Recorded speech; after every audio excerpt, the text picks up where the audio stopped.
Hello students, welcome to economics classes.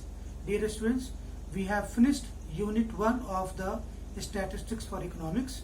The name of topic was introduction, and today I am going to start unit 2. Dear students, name of the second chapter is statistics, meaning and scope.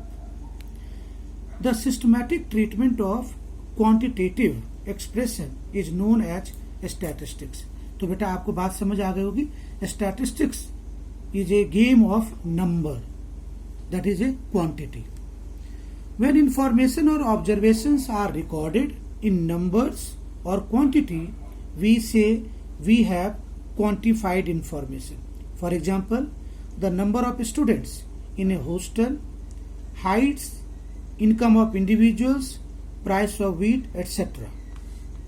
All information cannot be numerically expressed, that is, intelligence of students, appreciation of art.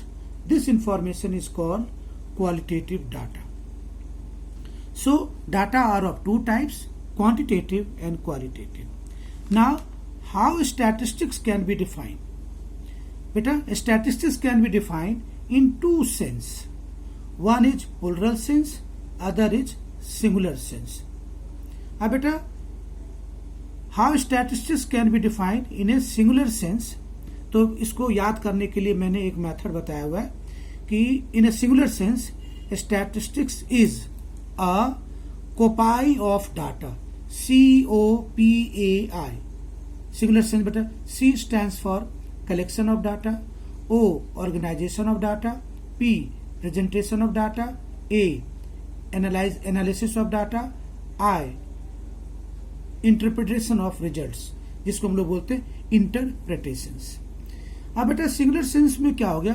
These are called statistical methods.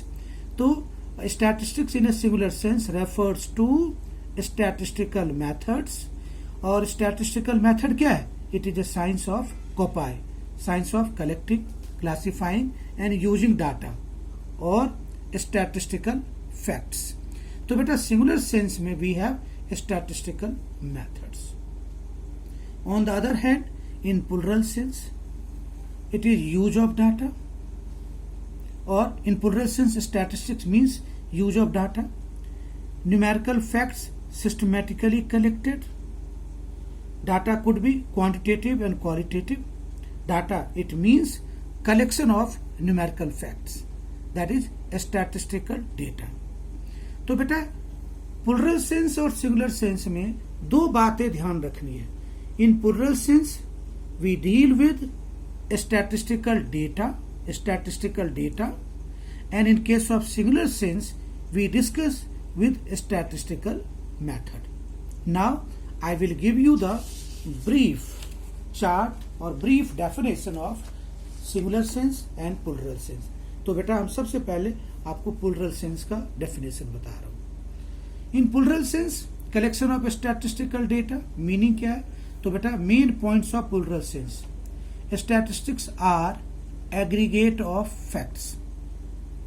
अगर बेटा हमने statistics को plural sense में समझना है तो just I am taking the example of school, and that to what are the different marks obtain by the students of class 11th in economics. ये मेरा कॉन्सेप्ट है और इसी कॉन्सेप्ट के बेसिस पे I will prove statistics in a plural sense. तो बेटा statistics are aggregate of facts, यानी I have to find out the sum of marks obtain by the students of class 11th in economics. ये बेटा हो गया aggregate of facts. Second point, statistics are affected to a marked extent by multiplicity of causes. अब बेटा economics में बहुत किसी को अच्छे नंबर आ गए, किसी को कम आ गए, तो there could be various reason. Less mark due to reasons, तबीयत खराब थी, है ना, दिल्ली से बाहर थे, तैयारी अच्छी नहीं थी. There could be so many causes. Third, statistics are numerically expressed. Fourth, statistics are estimated according to reasonable standard of accuracy. अब बेटा मुझे स्टैटिस्टिक्स के मार्क्स, इकोनॉमिक्स के मार्क्स पता नहीं लग रहा. जैसा इस बार CBSE ने किया। अब बेटा मान लो हमारे स्कूल का result nursery to 10th marks 60% है, तो वी विल गेस कि students might have got average of 60% marks in statistics. Fifth, statistics are collected in a systematic manner. That means marks by subject wise, accounts, eco, BST, English, history, pol science. Sixth, statistics are collected for a predetermined purpose. और मेरा purpose क्या है? Who is the highest scorer in economics? Who is strong? Who is weak students?